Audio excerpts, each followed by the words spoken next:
அன்பிற்கு இனியவர்களே, பாபிலோன் என்னும் பழமையான நகரில் தானியேல் என்னும் ஒருவர் வாழ்ந்து வந்தார். இவர் கடவுள் மீது அசையாத நம்பிக்கை வைத்திருந்தார். தினமும் 3 வேளை தனது அறையின் ஜன்னல்களை திறந்து வைத்து முழந்தாள் படியிட்டு இறைவனை வேண்டுவார். நல்ல செழுமையான பாபிலோனிய நகரங்களை தாரியு என்னும் மன்னன் ஆண்டு வந்தான். தானியேல் தனது அலுவலக பணிகளில் மிகச்சிறந்து விளங்கினார்.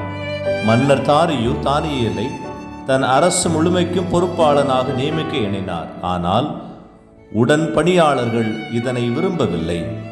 மற்ற அரசு அலுவலர்கள் தானியேல் மீது பொறாமை கொண்டனர்.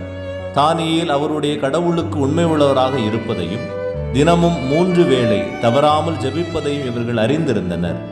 எனவே இவர்கள் தானியேலுக்கு எதிராக தந்திரமாக சூழ்ச்சி செய்து மன்னர் தாரியுவை அணுகி அடுத்து வரும் 30 நாட்களுக்கு நாட்டில் உள்ள மக்கள் அனைவரும் அரசனை தவிர வேறு எந்த கடவுளையும் வணங்கக்கூடாது என்று ஆணை பிறப்பிக்கச் செய்தனர்.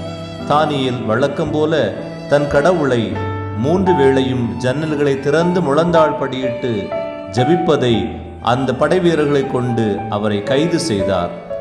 ஏற்கனவே மன்னர் அறிவித்தபடி இந்த செய்தியை, இந்த தவறை செய்தவர்களுக்கு சட்டத்தின்படி சிங்க குகையில் அவர்களை தள்ள வேண்டும்.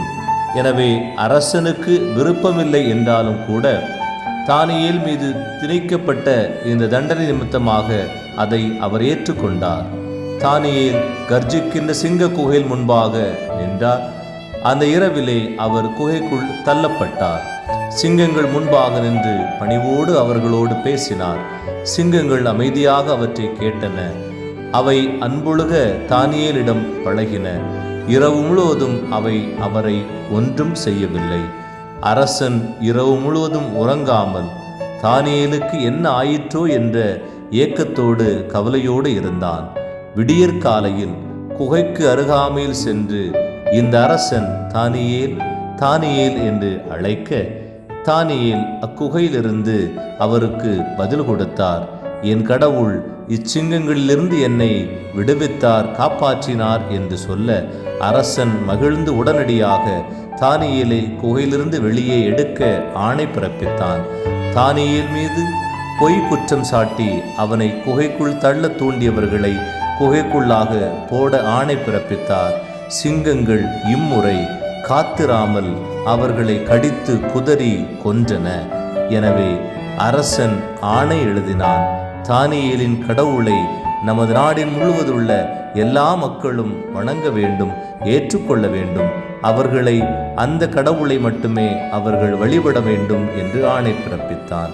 அன்பிற்கினியவர்களே, இத்தானியேல் கடவுள் மீது கொண்டுள்ள நம்பிக்கை வாழ்வளித்தது போல நாமும் முழுமையாக கடவுளை நம்புவோம். அவர் உடைய பாதுகாப்பில் என்றும் மகிழ்வோம்.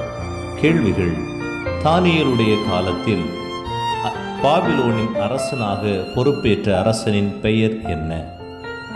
அவர் மீது பொய் குற்றம் சாட்டியதனுடைய காரணம் என்ன? தானியேலுக்கு கொடுக்கப்பட்ட தண்டனை என்ன? பதில்களை பதிவு செய்வோம். கடவுள் மீது நம்பிக்கையோடு வாழ்வோம்.